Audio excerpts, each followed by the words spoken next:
Chris, David over here at Handy's downtown up in Saint Albans.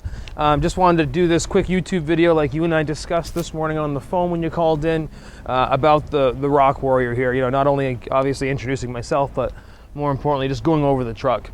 It was actually pulled aside this morning already. We had one of our guys do a quick buff on the exterior, so you're going to see the exterior condition to be pretty much perfect as far as a black truck, especially with the 100,000 miles on it goes. So anyway, I mean, basically taking a look here at the rear, I can't really tell you that I know or don't know whether this was really used to be towed or tow something else, but I mean, you don't have wear within the harness there or anything, so my assumption is it really wasn't used for towing, so that's probably cool for you to just know it doesn't have a lot of wear and tear. Of course, you got your pins there, different kinds of setups for different trailers and whatnot. I mean, back looks really great. I mean, on Tundras in general, I think these Rock Warriors might have been a little bit more of a toy for people than a work truck. However, there's not a lot of trucks that I see come in with 100,000 miles that aren't, you know, in some way, shape, or form going to have some kind of a blemish or a ding or dent from the tailgate. And where in this case, it really doesn't. There isn't a major scratch or anything overall. All the body is very good on it as far as the plastic, where it meets the metal and everything. Really good shape, so that's pretty cool. And these have that take a minute fold down feature kind of thing. I do see, you know, here on the bottom a little bit of scuffage, which is, I guess, is probably pretty normal for, again, the kind of usage that these things go through. But I don't see a lot of wear and tear on the drop-in liner, which is this plastic portion, obviously. But the bed, I mean, really good shape. I mean, sometimes these liners can get loosey-goosey and stuff. Everything's really well kept as far as that's concerned and very clean, so that's pretty cool again. Let's just take a walk around this side of the vehicle. I mean, bumper's in good shape. You're not seeing any dings or dents or anything there. We're gonna go ahead. What we'll do, I just want to point this out because, like, you're gonna see we have like over buffage here because our guy that does this part doesn't actually wash the truck also. So then we'll have our recon department do that as well.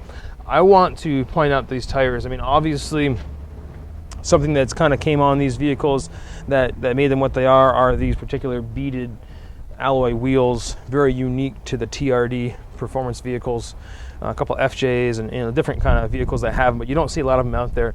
Pretty expensive on the pre-owned market just to get those in general, much less on the truck. They're kind of sought after, but regardless of that, brand new set of tires like we talked about, and they're the ones that would have come on it, you know, type of tire anyway, would have come on it new. Not that I'm going to show you something you don't know here. This is the brushed steel look of side step. It is the flat side step, which I think, at least for me, my size and stuff, much more comfortable than a lot of the other side steps that come with these offered as far as when they get them new.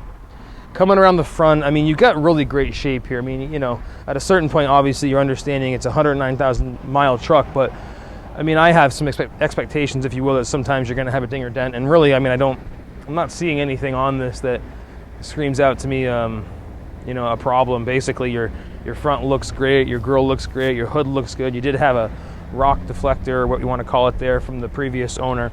I mean, literally what I'm seeing, and this is it on the truck as far as like blemishes. You got a small scratch, you know, anything that someone might have grocery carted or something like that to it, but small scuff there. We haven't taken the time to do any buffing on that location, but really great exterior condition overall, the body in general. Let me just take a quick minute here, open it up for you. I'm sure you're familiar with the space and stuff of these trucks, but this is great, you know, interior condition on this. Has the black fabric on the seats, which, you know, I like that, you know, from my perspective, because I think it's obviously easier for that first owner to keep it clean, and then obviously easier to deliver that value to you when it comes down the pipeline, where some of those lighter interiors can get a little dirty. You do have a lumbar support, which is pretty cool in there, and you do have a leg support that you can kind of raise up that front of that seat just explicitly right there, so that it's more comfortable for, you know, what you're using it for there. This does have the all-weather mats that the owner there had in it, so that gives me a little bit of an extra knowledge to their measure of how they took care of the truck, if you will. And I think, you know, really the only thing that makes it overly special, I mean, you know, you have your on-the-fly shifting four-wheel drive heated mirrors. You've got a couple different features. You can turn your side curtain airbags off. You have a tow haul button, but you know what you're going to really see is just the shifter. It's a small touch on the Rock Warrior edition, but it is explicitly, when they were sold new, what would have been on it is that particular shifting knob. So, I mean, a gorgeous truck overall. Let me know what you think. I mean, I know you had a price point in mind or something like that, but you know, after looking at the video, I mean, you might have a different idea of what, you know, your expectation was or what have you. Certainly no problem putting you out a proposal at the very least, and if you did want to take the trip up, then you'd know what you were looking at. But I hope that this was helpful for introducing myself to you, as well as the truck and its features and stuff, but more importantly the condition of it if you were going to pull the trigger on it for our asking price. So give me a buzz, let me know what your thoughts are, or a quick email, 802-528-2213, as always, direct line to my desk, or dburns@handycars.com is my email. But either way, Chris, I appreciate the opportunity. Thanks for calling in this morning, and I look forward to working hard to earn your business here. Take care.